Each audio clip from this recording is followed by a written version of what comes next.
به من خوش اومدین. من اول میخواستم این حرفایی که استوری میگیرم اینستاگرام و طولانی و باحاله و خیلی دوست دارین و دیگه هی کلشو بدم یوتیوب. بعد دیشب داشتم به این فکر می‌کردم امروز ما یه بسته‌های بعضی وقتا سفارش میدیم از جای مختلف مثل هلو فرش یا چپس پلی. و یهو امروز این باکس اومد، گفتم اولین ویدیو اینو آنباکس کنم بذارم یوتیوب. پس این ویدیو بیشتر به درد بچه‌ها میخوره که توی کانادا و امریکا، فکر می‌کنم هلو فرش تو امریکا هم هستش. حالا چند چیز راجع به هلو فرش اول بگم. ما هنوز خودمون دوتا به نشه هستیم که از هلو فرش باکس بگیریم به صرف تره یا مثلا بریم خرید و اینا، یعنی هنوز نتونستیم زیاد متوجه شیم. ولی اینی که قطعا یه عالمه کارتای تخفیف مثلا 60-70% داره، قطعا فکر کنم تو اون وضعیت هلو فرش بگیریم به صرف تره. بعد حالا چند چیزا بگم. حس باحالی که دارن اینه که غذاهای مثلا برای آدمایی که به گلوتن حساسن یا ویژیتریانن یا ورزشکارن یا کلا مواد غذایی آماده کوچولو کوچولو میفرسته. از این نظر که مثلا تو همه چی بهت، مثلا تو اگه بخوای بری از این همه این موادی که این میفرسته اصلشو بخری، مثلا خیلی زیاد بخری دیگه، مثلا انقدر باید چه میدونم. ولی این چون کوچولو کوچولو همه رو میفرسته، چیزی که این خیلی بسرده، چیزی که ما خیلی راجعش دوست داریم سسا و ادویه‌ای که میفرسته، چون اونا رو خیلی سخته که بتونیم رو همون کامبینیشن رو یه جا پیدا کنیم. دوباره تاکید میکنم ویدیو برای بچه‌ای که توی کانادا یا امریکا زندگی میکنن یا هر جایی که هلو فرش خدمات رسانی میکنه. بعد اینکه مثلا میتونید تعیین کنید که مثلا فامیلی فرندلی باشه، بستگی برات میفرستن. میتونید تعیین کنید که مثلا گوشت بیشتر باشه، مثلا سبزیجاتش بیشتر باشه یا چی. خب حالا یه ذره آنباکسش کنیم ببینیم که این دفعه من معمولا برای خانواده 4 نفره هر دفعه میگیرم. چرا؟ به خاطر اینکه خوبیش اینه که یه بار سفارش میدی، یعنی یه بار آشپزی میکنی ولی تا 2 وعده میخوری، یعنی هر غذایی 4 تا پورشن واسط میفرست. دیگه چی؟ دیگه اینکه 5 تا وعده 4 تا اینن از هر غذا. یه چیز دیگه هم که من سفارش داده بودم این بود که یه سری یخ خیلی کیوت باش میدن که تو وقتی میخوای غذا ببری یه جایی یخ‌های یخچال ما تموم شده بود. بعد من کلا بذارم اینجوری که باز میکنم بهتون بگم، من کلا ویژیتریان بودم. اول که وگان بودم، بعد ویژیتریان بودم وقتی که عروسی کردم. ولی آقامون چون خیلی کباب میخورد و با این سیستم نمیشد جلو بریم دیگه، من متاسفانه سیستم ویژیتریان رو باش خداحافظی کردم، چون خیلی سخت شد که بخوام من درست کنم. یه چیزی هم من راجع به بچه‌ها غذاهای هلو فرش بگم. این چند تا غذایی که می‌بینین من به سختی از بین 40 تا غذا انتخاب کردم. مثلا هر هفته میان 40 تا غذا آفر میدن که تو بینشون انتخاب کنی. تازه اون 40 تا غذا شامل غذاهای ویژیتریان باشه 10 تا آپشن داری. مثلا اگه بخوای فقط غذای گوشتی و مثلا برای باشگاه میری انتخاب کنی، باز مثلا 7-8 تا آپشن داری. غذاهاش خیلی صادقانه نمیگم خیلی غذای خوشمزه ما توش پیدا کردیم. حالا مثلا فکر کنم 4-5 تا باکس سفارش دادیم. ولی غذاهاش اون رنج دیگه تو وقتی ایرانی باشی اصلا یه ذره قابل پذیرش نیست. بیشتر مدل غذاهاش مدل غذاهای آسیایی، نودل توری و ماهی و میگو این مدلی هست. ولی نه که حالا میتونی غذاهای خیلی جذابم توشون پیدا کنی. من مواد رو بهتون نشون بدم متوجه بشید. 5 تا از اینا واسمون میفرستن و بعد اون زیر یخ میذارم مثلا گوشتا رو جدا. من معمولا موادی که خراب نمیشه رو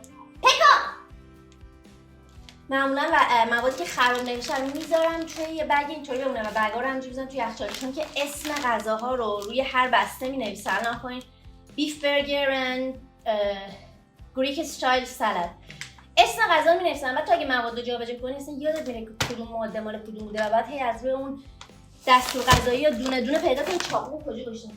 دونه دونه پیدا کنی که این دستور غذایی موادش چیا بوده و بعد دیگه پخت و پزت خیلی سخت میشه.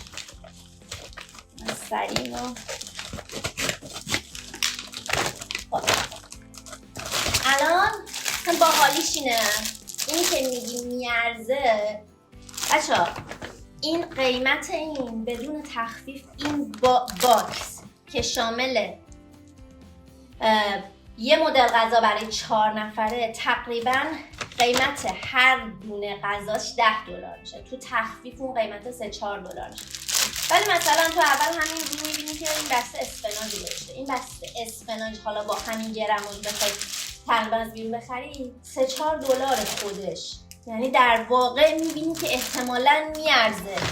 حتی حسابش اینطوریه که مثلا نوناش رو هم گذاشته. حالا ما مسئله که داشتیم اینه که مثلا یه ایرانی با این همبرگر اصلا سیر نمیشه. ولی مثلا 4 تا نون گذاشته. این احتمالاً پنکو برد کرامز، یعنی میاد ادویه‌های نکنه دونه اینطوری ادویه. این پنیریه که میخوای استفاده کنی. یه دونه لیمو ترش گذاشته، 2 تا لیمو ترش گذاشته وعده غذاییه.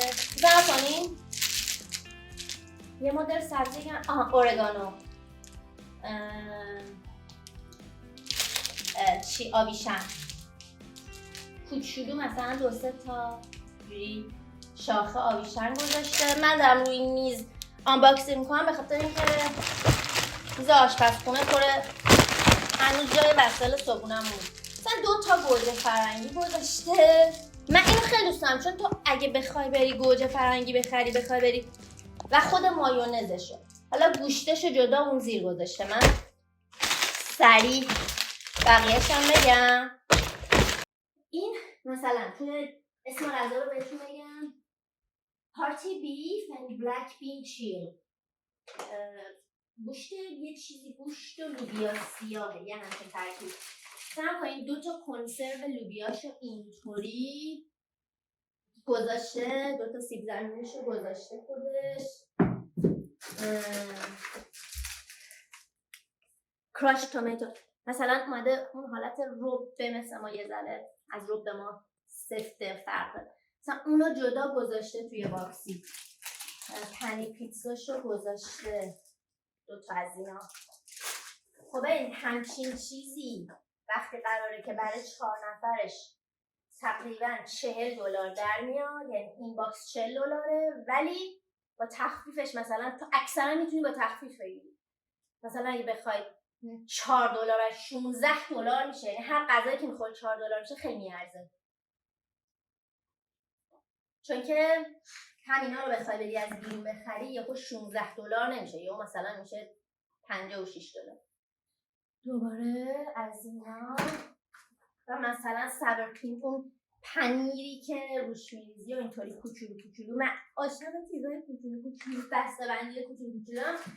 جذاب‌ترین قسمتش که ما تلاش کردیم از بیرون بهش برسیم با دستورای قدیمی هلو فرش نشد اینه.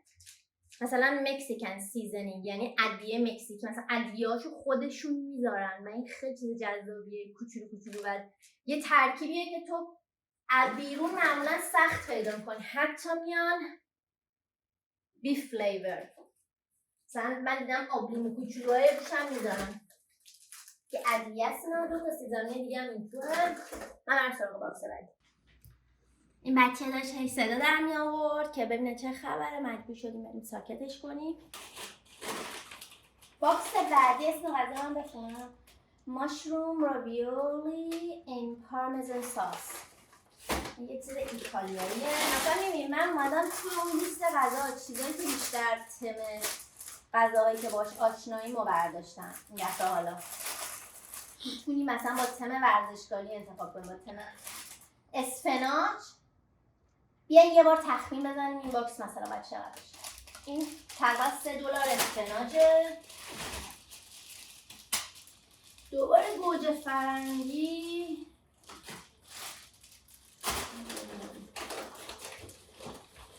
دو تا پیاز کوچولو خودشون گذاشتن.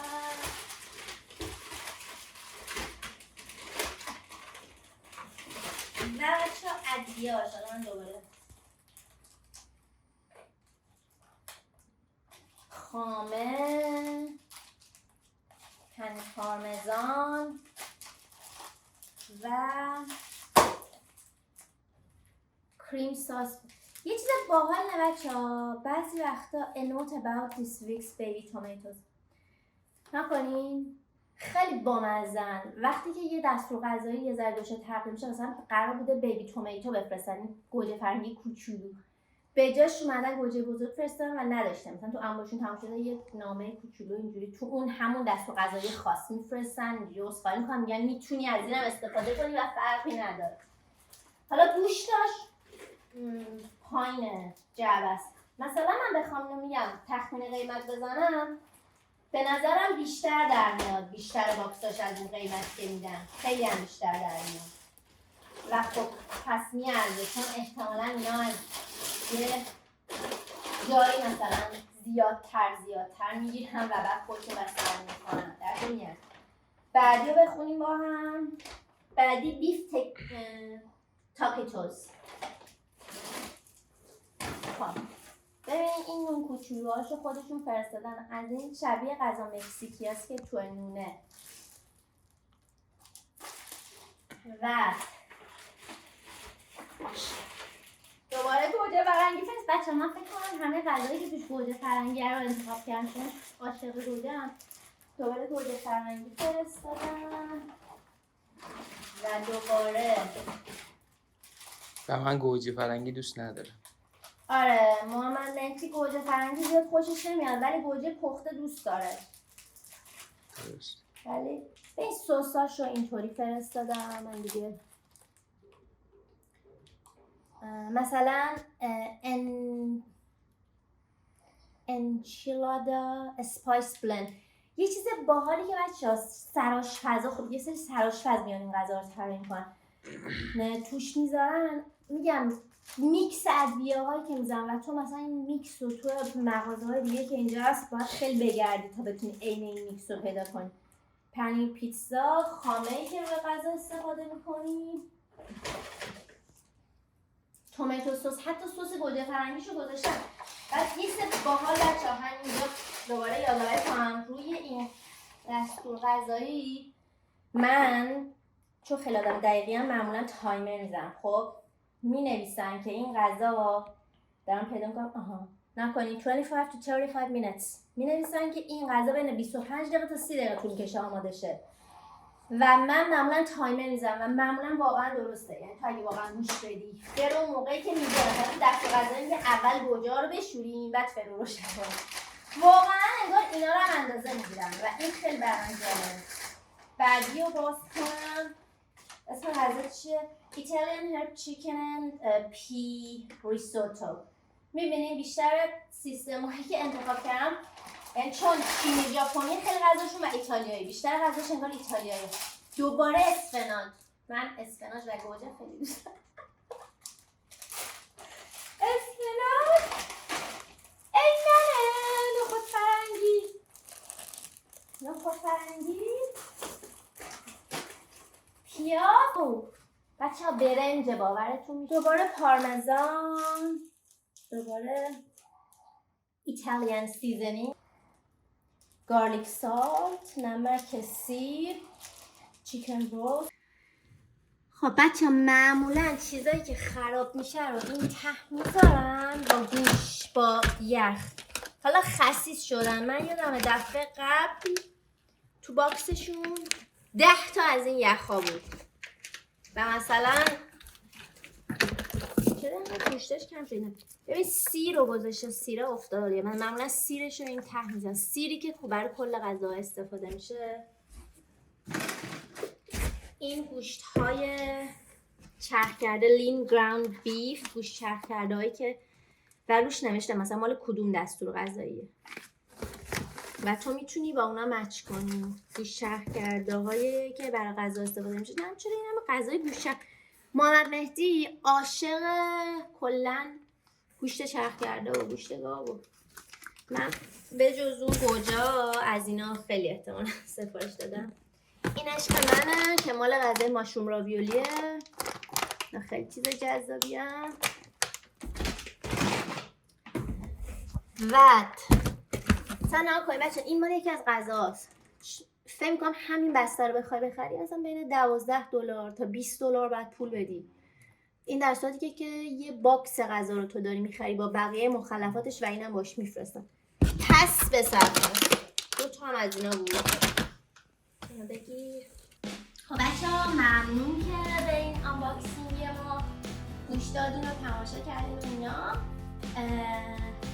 اگه دوست داشتین این پایین سابسکرایب کنین، زنگوله هم بزنین و حال داشتم گذاشتم یوتیوب بهتون خبر بده.